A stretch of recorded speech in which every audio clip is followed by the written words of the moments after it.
Je m'appelle Alexander Lauterwasser, j'habite Heiligenberg près du lac de Constance. Tout a commencé quand j'ai eu 12-13 ans, lorsque j'ai trouvé une tortue comme celle-là en forêt. Je m'y suis consacré pendant des années, j'en ai élevé aussi, et aujourd'hui, il doit bien avoir entre 80 et 100 tortues dans le jardin et aux alentours. Un beau jour, j'ai découvert les figures de Chladni. Ernst Flori Chladni était un chercheur contemporain de Goethe qui frottait avec un archet des plaques de métal sur lesquelles était saupoudré du sable et dont les vibrations y formaient de magnifiques structures, lesquelles, et c'est ce qui m'a surpris, avaient de grandes similitudes avec des structures rencontrées dans la nature et en particulier avec la carapace de tortue. En poursuivant mes recherches, je suis tombé sur les travaux du docteur Hans Jenny, actif dans les années 60 en Suisse, qui avait repris et poursuivi les travaux de Chladni, en particulier sur des supports liquides. Et après toutes ces rencontres, j'ai commencé à me procurer des appareils et à expérimenter des moyens de reproduire moi-même ces figures vibratoires.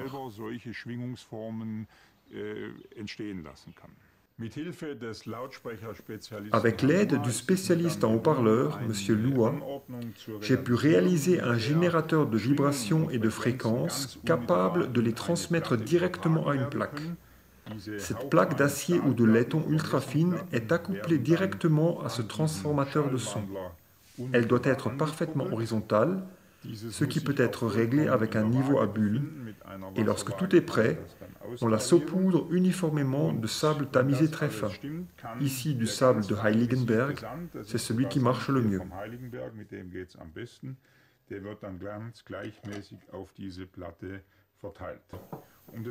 Pour pouvoir illustrer et enregistrer l'expérience, on la filme avec une caméra vidéo. Lorsque tout est prêt, je mets en route le générateur de fréquences en commençant par une fréquence relativement basse.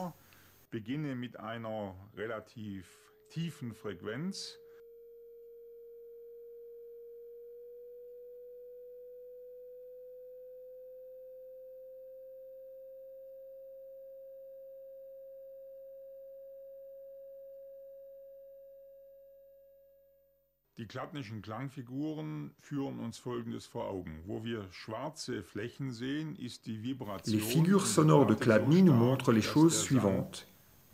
Là où nous voyons des surfaces noires, la vibration de la plaque est si forte que le sable y est balayé. La surface est déformée, un peu comme une tôle ondulée, et les lignes claires, comme nous l'enseignent les physiciens, sont des zones de maillage où règne quasiment le calme et où le sable peut se concentrer et rester. La loi régissant ce phénomène est très fortement liée à la fréquence propre de la plaque. À l'instar des poils dont chacune a sa propre sonorité, de la même façon, chaque plaque a sa propre vibration. Les tons bas donnent peu de structures étendues, plus les fréquences montent haut, plus les formes sont complexes, comme nous pouvons le constater ici très nettement, étape par étape. Il y a aussi un phénomène très intéressant lorsque l'on soumet une plaque à une fréquence allant de 200 à 20 000 Hz. Il se forme avec certains sons des structures très particulières, très nettes, jusqu'à 200 différentes dans cette plage de fréquences, et nous trouvons certaines lois bien particulières, en l'occurrence la répétition de formes et de motifs. Ces formes sont très facilement reproductibles sur les corps solides si l'on emploie les mêmes matériaux, les mêmes épaisseurs, les mêmes vernis dans un environnement où le climat est identique à plus ou moins 5 degrés. On obtient, à des variations minimes près, les mêmes images aux mêmes fréquences. Partant des questions relatives à la surface de la carapace de tortue, j'ai commencé à découper des plaques métalliques elliptiques et à les soumettre à des fréquences. Ce fut pour moi une surprise de constater que les éléments de base formant la structure de la carapace de tortue apparaissaient à certaines fréquences bien précises sur ces plaques elliptiques en vibration. Nous obtenons de façon très nette une couronne de 24 champs périphériques.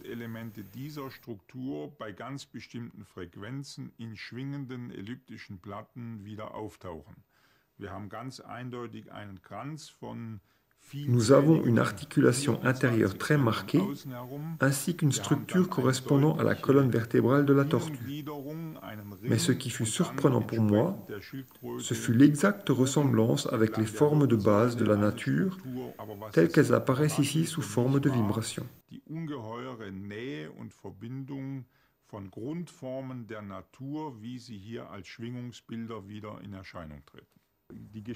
La forme d'un animal, son aspect extérieur, est une propriété fondamentale du vivant, de telle sorte que l'on devrait plutôt voir et comprendre son apparence comme une composition. Le docteur Jenny a dit, de belle façon, que l'animal est une réflexion qui, par son aspect extérieur, nous montre quelque chose du monde intérieur.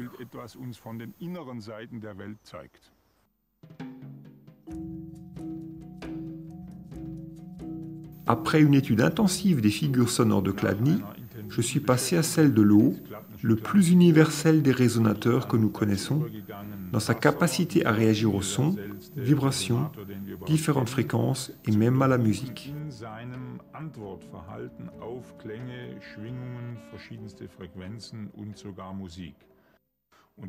J'ai pu examiner certains phénomènes grâce à des expériences approfondies. Pour cela, j'ai développé des récipients spéciaux qui peuvent être couplés à ce transformateur de son pour que les vibrations puissent être transmises directement, sans perte, à l'eau. Parce que l'eau est encore plus sensible, tout doit être encore plus précis et équilibré.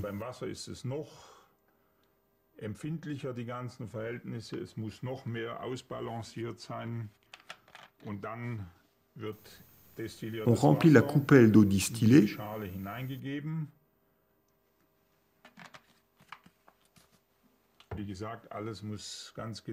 Comme dit, tout doit être parfaitement d'aplomb.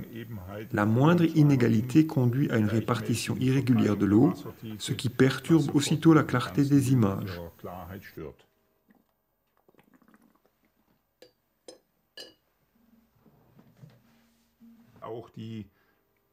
L'épaisseur de la couche d'eau joue un rôle très particulier.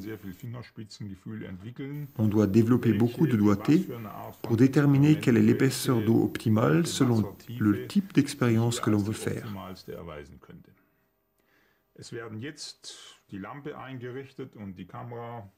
Les lampes vont maintenant être installées, ainsi que la caméra, et l'on va pouvoir commencer l'expérience en transmettant les vibrations au récipient par le bas. L'eau est particulièrement intéressante parce qu'elle est considérée comme le résonateur le plus universel, ou comme le disait Novalis, c'est le chaos sensible, donc extrêmement ouvert et réceptif à toutes les influences, aux vibrations en particulier. La loi fondamentale régissant les figures sonores de Chladni s'applique très similairement aux images sonores d'eau, à savoir, des sons bas provoquent des structures d'ondulation plus étendues, comme nous pouvons le voir de très belle façon ici, avec un son sinusoïdal unique donnant un motif ondulant large. Et en changeant la hauteur du son, cela le densifie en conséquence.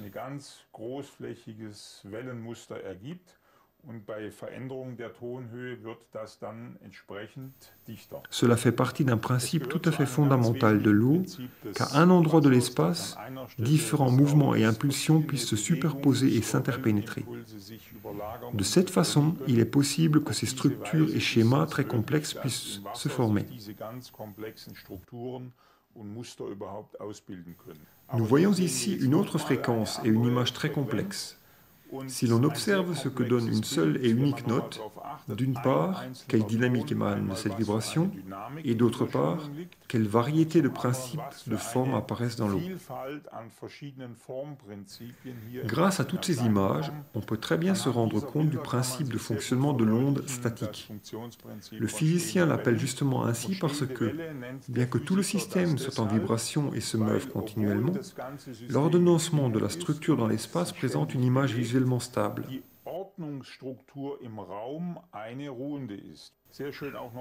Ce que l'on peut aussi remarquer très nettement, ce sont les deux types d'ondes de base, une radiale, linéaire, passant par le centre, et une annulaire émanant du centre vers la périphérie et y retournant.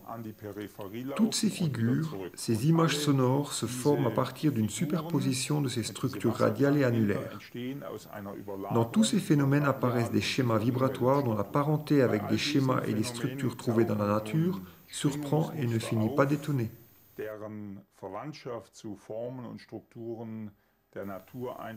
Nous avions juste là une structure d'ordre 3, 6, que l'on peut comparer à cette monocotylédone en fleurs. Nous avons ici un lys, où nous voyons une structure d'ordre 3, une fois dans un sens et une fois en opposé. Ou le même principe lorsque l'on observe une structure vibratoire à 4 cellules, avec une disposition d'ondulation tétramère en bosse et une tétramère en creux, décalée d'une phase. C'est justement cela qui est étonnant, que ce « comment » du processus vibratoire se retrouve toujours dans le « comment » de la forme dans la nature. Ici, un bouton de Paris quadrifolia, un ordre 4 très net, la feuille verte plus large, puis une très fine intercalée et encore une forme 4 entre elles, ou ici un cactus, et nous découvrons exactement comment cette similitude interne de forme permet de conclure à un processus commun d'apparition interne de vibration.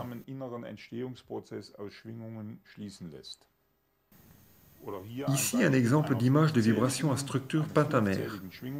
5 rayons vont vers les angles, 5 vers le milieu des côtés, donc à nouveau 5 fois des ondes en creux et 5 fois en bosse entre ces branches.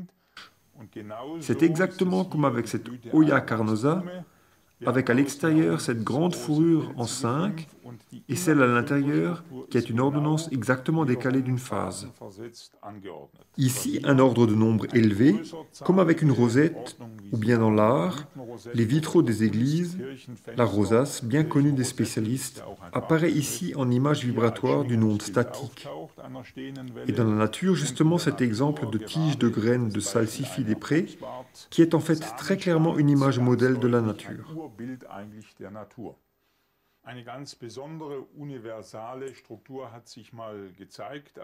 Une structure universelle bien particulière s'est montrée lorsqu'en procédant au réglage de la caméra, j'ai utilisé une fréquence au hasard. Soudain, l'image vibratoire montra une rotation, tout d'abord lentement, puis d'un coup, 2 spirales opposées, une dextrogire et une lévogire, s'entrecroisant comme dans le cœur d'un tournesol.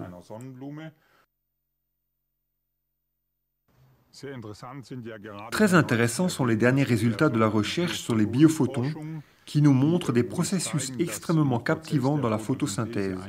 En fait, que chaque plante a sa façon de faire descendre sur la Terre, si l'on peut dire, des aspects particuliers de la lumière. Dans la physique, on considère de façon centrale que la lumière est vibration. Ainsi, on peut dire qu'en fait, d'une certaine façon imagée, on se nourrit de lumière. J'ai commencé de façon fondamentale en 88-89 et depuis, il doit bien y avoir environ 10 000 clichés, diapos ou négatifs et plus de 200 heures de vidéos que j'ai produits de cette façon.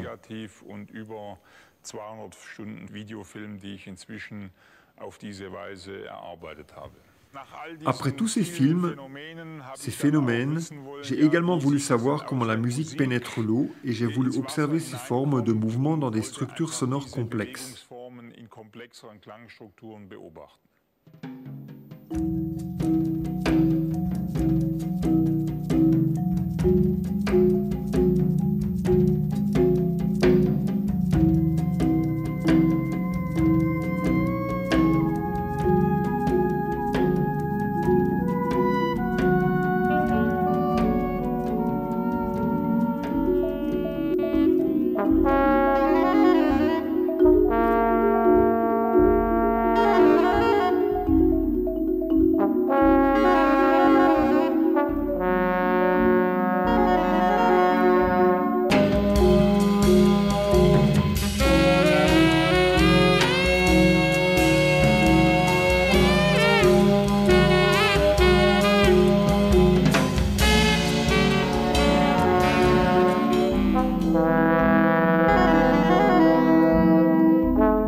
Après de nombreuses années de travail intensif, j'ai eu le sentiment que c'était suffisamment mûr pour être montré et je me déplace depuis pour de nombreuses conférences, ce qui m'oblige à charger la voiture jusqu'au toit avec d'innombrables coffres et appareils.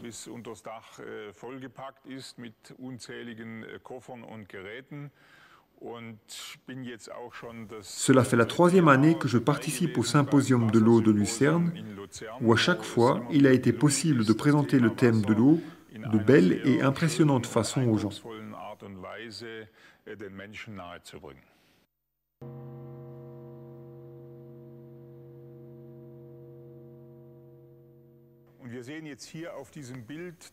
Nous voyons ici sur cette image la très belle représentation indienne antique de Shiva Nataraja, la représentation de la marche du monde telle la danse d'un dieu.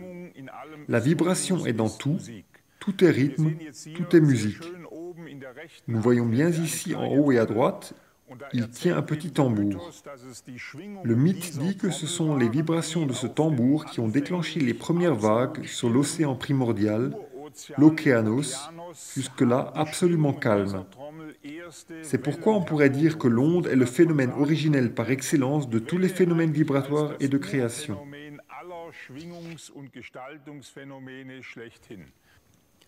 Si nous examinons notre propre culture, nous avons ici, sur cette gravure sur bois de la fin du Moyen-Âge, une très belle représentation de l'idée de la Genèse. Et Dieu parla, ou comme au début de l'évangile de Jean, au commencement était le Verbe. Vous voyez tout autour de la grande sphère, le ciel, les anges, les étoiles et Dieu. Et puis, ce qui est capital dans notre sujet, un grand cercle, l'Océanos des anciens Grecs, le liquide primordial dont notre H2O n'est plus, d'une certaine façon, qu'un écho.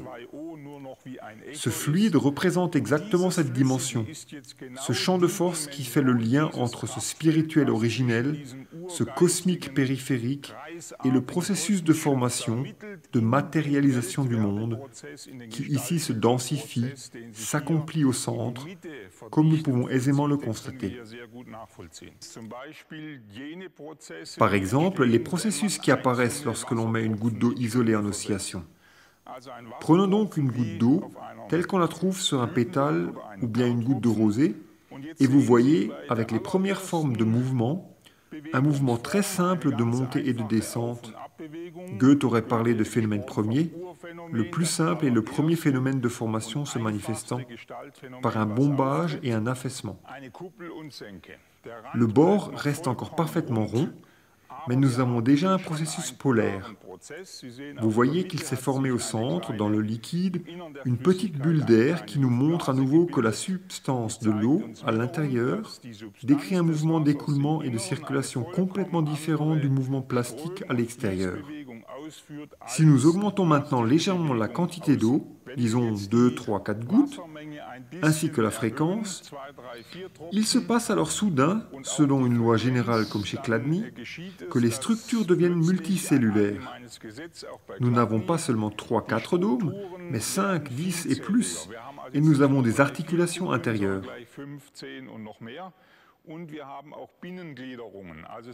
Nous n'avons donc pas simplement un cercle à l'extérieur et un dôme au milieu, mais, comme on peut très facilement le constater ici, des cercles intermédiaires. Ceci constitue, comme je viens de le dire, une loi tout à fait générale. Vous le voyez, dans les formes complexes également, on retrouve néanmoins toujours le phénomène premier d'affaissement et de bombage.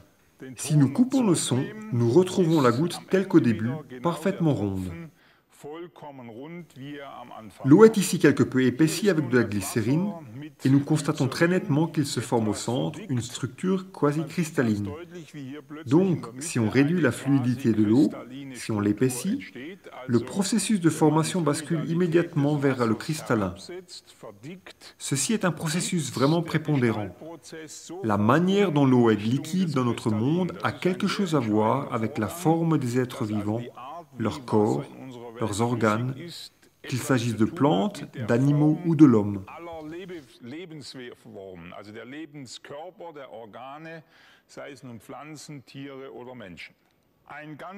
Un cas très spécial, dans une plage de fréquence bien particulière, autour des 11 388 Hz, nous avons un phénomène bizarre.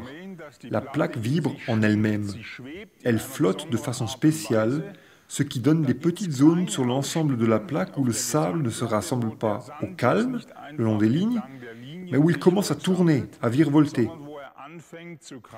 Vous voyez cela ici très bien, comment différents tourbillons d'extrogir et lévogir se croisent et s'interpénètrent. On peut voir et apprendre ici de façon très impressionnante quelque chose de très important. La forme ne se crée pas de façon additive à partir de différentes parties, mais c'est au contraire le mouvement qui leur donne quelque part leur position dans l'ensemble. Donc, la forme n'est pas issue d'une addition de petites briques atomiques, mais d'un tout dans lequel les parties s'incorporent et d'où naît la forme. Vous pouvez le voir de façon très impressionnante ici.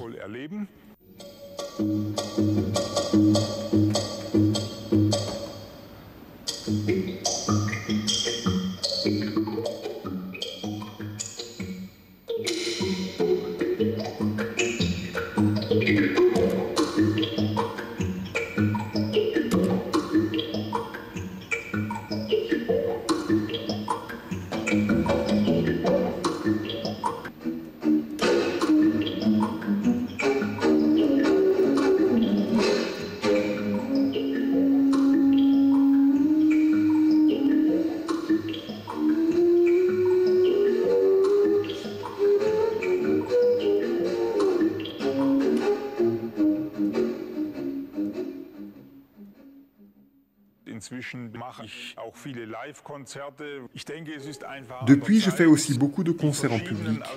Je pense simplement que le moment est venu de rassembler et d'intégrer quelque part les différents courants dissociés de l'art d'une part, les sciences naturelles et aussi la philosophie d'autre part.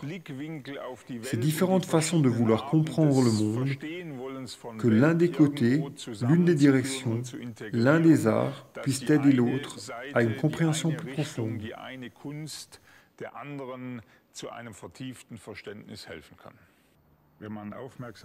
Lorsque l'on observe attentivement la nature, on découvre partout les traces et les signatures de vibrations et de rythmes.